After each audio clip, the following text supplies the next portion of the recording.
I live near Waltz Church.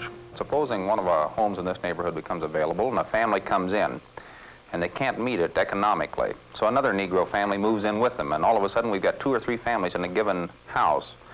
Nothing can lead more quickly to the deterioration of neighborhood than multiple family residents in an area that's supposed to be single family. In fact, right where I'm living, we have quite a few Mexicans that have, and it's the same thing, the same problem that we have with the colored people. I mean, their property deteriorates, looks bad. Unfortunately, racism continues to exist in this country, and Ernie will probably say it's the same as it always was, and that's where he and I disagree. I don't think in 1965 a black man by the name of Barack Obama would have been accepted, even by my noble Democratic Party that I'm a longtime member of. I don't think so.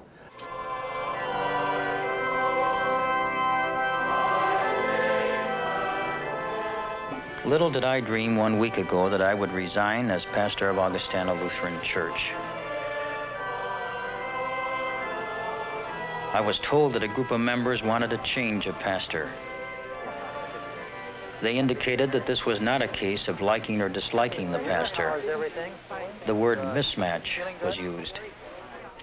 In the case of that entire filmmaking, the experience of Young Doll, all it demonstrated is that racists do not change.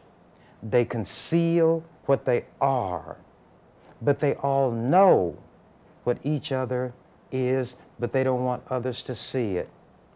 When they are offended at the way they appeared in that film, it's because what they really were came forth. I think here you're getting a true reaction. They're responding from what they really feel. And I think analyzing this, you'll come up with the answer as to what type of people you have in your church.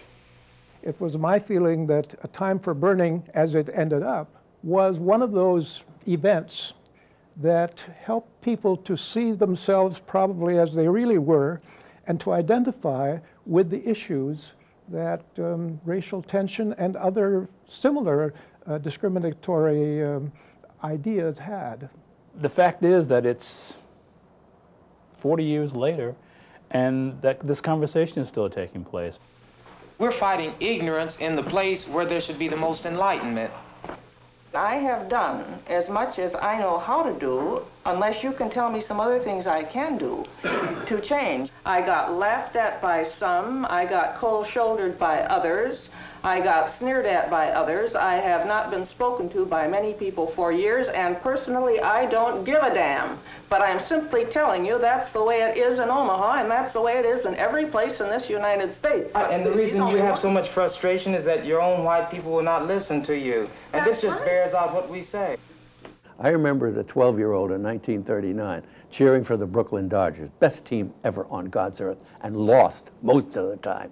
So when the Dodgers were in the cellar, which is mainly where they occupied, when the Dodgers were in the cellar, if we won a game, we celebrated as if it was the World Series.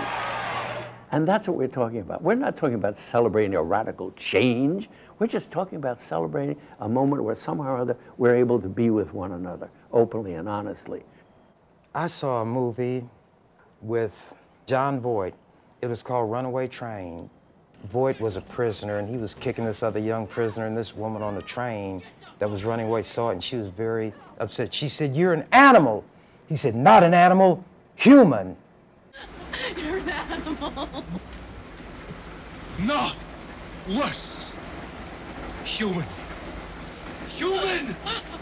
No matter what, as a human being, we may have to contend with, deep down inside, maybe carefully hidden, there can be a hope that things would be better.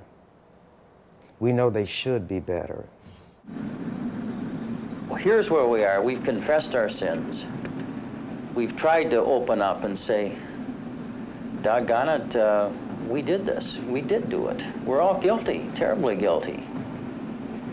But what do we do now? Do we sit around in despair? If we do, then let's all knock ourselves off and get the heck off the earth.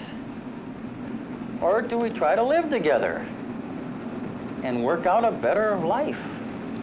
what makes a good documentary, I suppose, is that it's true, but it also is one that people connect with. They see themselves, or they see their potential selves when other people are struggling with issues.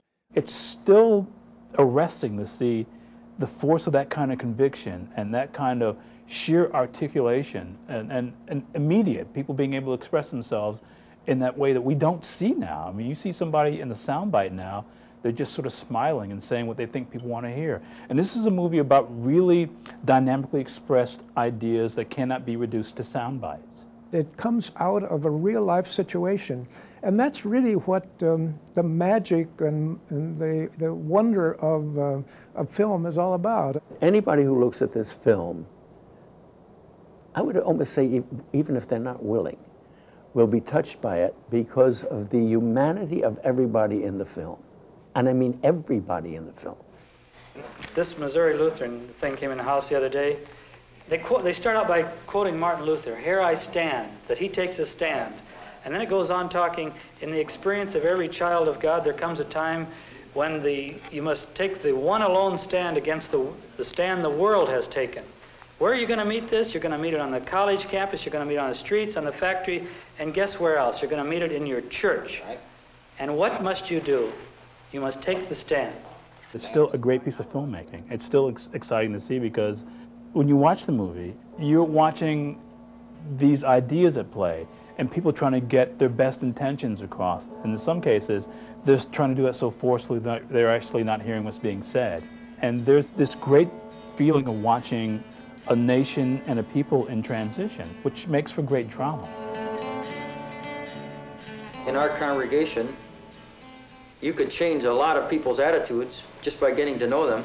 Your church is 100 years old, Bill, is that right? All I'm saying, Earl, is that we have 1,200 white people that don't even know any Negroes, or very few of them do. When that church returns to where it should have been in the first place, that is the day that I'll walk back into the church. I will give my life to the church. I said, love is my premise. Yes.